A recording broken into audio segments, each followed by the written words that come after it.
Ketika Menteri Pertahanan Amerika awal tahun ini mengatakan di media bahwa Amerika tidak fokus lagi dalam memerangi terorisme, saya berkerut kening. Dalam dunia intelijen yang namanya Amerika tuh negara yang buas. Semua diawasi, semua dipelototi. Bahkan di Langley, di markasnya CIA ada desk khusus Indonesia. Semua negara sih sebenarnya ada desknya. Namun yang menarik adalah banyak dokter ilmu politik, ilmu psikologi, ilmu kebijakan publik yang memperhatikan setiap pejabat Indonesia mengucapkan kalimat di media, baik berupa pengumuman atau apapun. Semua dianalisa. Ini data benarankah? Ini data bohongankah? Ini decoy? Ini pesanan? Ini by design? Semua dianalisa. Sehingga tidak ada berita yang open source di media tidak dibahas lengkap oleh mereka. Sehingga dalam kurun waktu beberapa lama mereka bisa menyimpulkan ini menteri pinter, ini menteri ada agenda, ini pejabat ada main, ini pejabat geblek, ini pejabat adalah perpanjangan pihak asing, ini pejabat penjilat.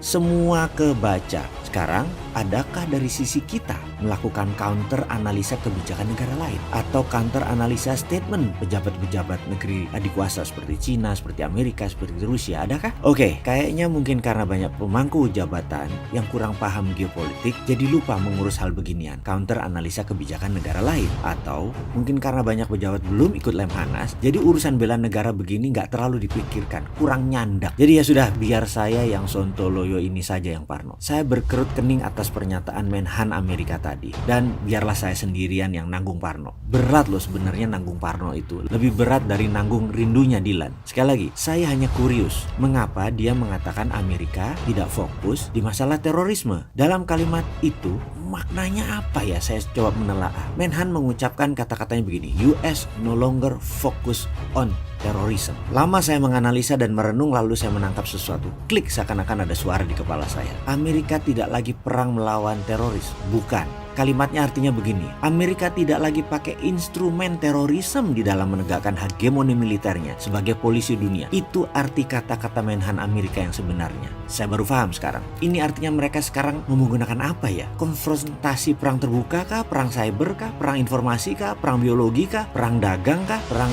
currency kah? Waduh, asli saya berpikir kelas. Sama seperti otak saya lagi berpikir sama seorang grandmaster sekelas Bobby Fischer. Asli saya berpikir kelas. Lalu saya memperhatikan kalimat berikutnya. Amerika fokus pada growing threat China and Rusia. Nah, ini dia kuncinya. Ini rasanya kuncinya. Timur Tengah, Cina, dan Rusia itu 3 front perang. Biasa Amerika tuh perang 1-2 front. Sekarang main terbuka di 3 front. Apa akibatnya? Dalam 1 tahun, $400 billion belanja peralatan perang oleh negara teluk dan senjata dibeli oleh negara Indo-Pasifik, Korsel, dan Jepang. 400 billion. Walah, dagang alat perang tuh si Amerika ini. Rupanya, mereka memutar roda ekonomi Amerika dengan menciptakan kegentingan. Kurang ajar bener deh si kabinet Trump ini. Walau ujung-ujungnya nggak perang fisik beneran, tapi instabilitas itu bisnis buat Amerika. Sekarang Amerika menyatakan Cina dan Rusia adalah national threat. Ini bagi saya pernyataan serius sekali. Dua negara yang disebut adalah ancaman, dan ancaman tersebut adalah warfare. Artinya siap-siap perang. Apa kira-kira langkah selanjutnya bagi Amerika? Paling nomor 1 adalah memastikan siapa lawan, siapa kawan. Siapa bersama Amerika, siapa bersama Rusia. Saya sih nggak mau sebut siapa negara yang mepet Cina. Serem saya. Dalam National Defense Council, sebagai catatan sebentar ya, departemen ini nggak ada di Indonesia. Amerika menyatakan bahwa mereka segera akan membangun otot industri militer,